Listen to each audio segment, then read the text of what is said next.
छत्रपती संभाजीनगरच्या फलकावरील छत्रपती संभाजीनगर या नावाला काळे फासून विद्रुपीकरण करणाऱ्यांवर तातडीने गुन्हे दाखल करावे या मागणीसाठी दिनांक 1 ऑक्टोबर 2024 रोजी सकाळी राहुरी येथील शेकडो तरुणांनी तहसील कार्यालयाचे गेटबंद आंदोलन करून संताप व्यक्त केला।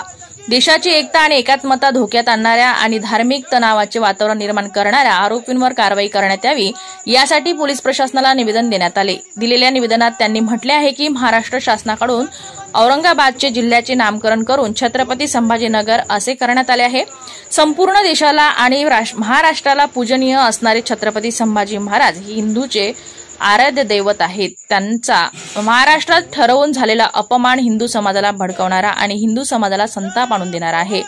दिनांक 23 सप्टेंबर 2024 रोजी AIMIM पक्षाने इम्तियाज जलील या मुस्लिम नेत्याच्या नेतृत्वाखाली तिरंगा रॅली काढली होती। या तिरंगा रॅलीमध्ये इम्तियाज जलील व त्यांच्या नेतृत्वाखाली असलेल्या या रॅलीमध्ये जमावाने छत्रपती संभाजी महाराज यांची जाणीवपूर्वक बदनामी आणि अपमान केला आहे।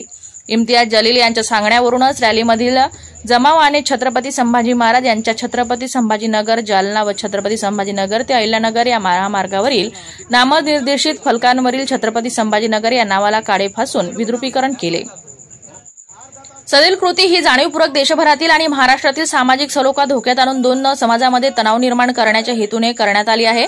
महाराष्ट्राच्या आणि हिंदूचे आद्य दैवत छत्रपती संभाजी महाराज यांचा हा केलेला अपमान महाराष्ट्रातील राष्ट्रभक्त समाजाला सहन न होणारा आहे।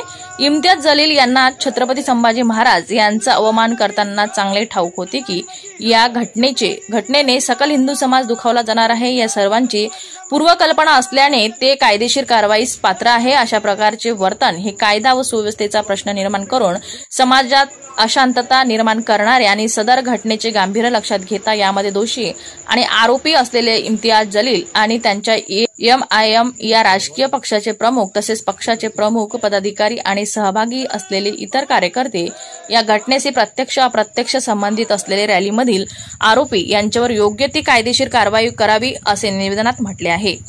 राहुरी येथील शेकडो तरुणांनी जोपर्यंत गुन्हा दाखल होत नाही तोपर्यंत आंदोलन चालू राहील।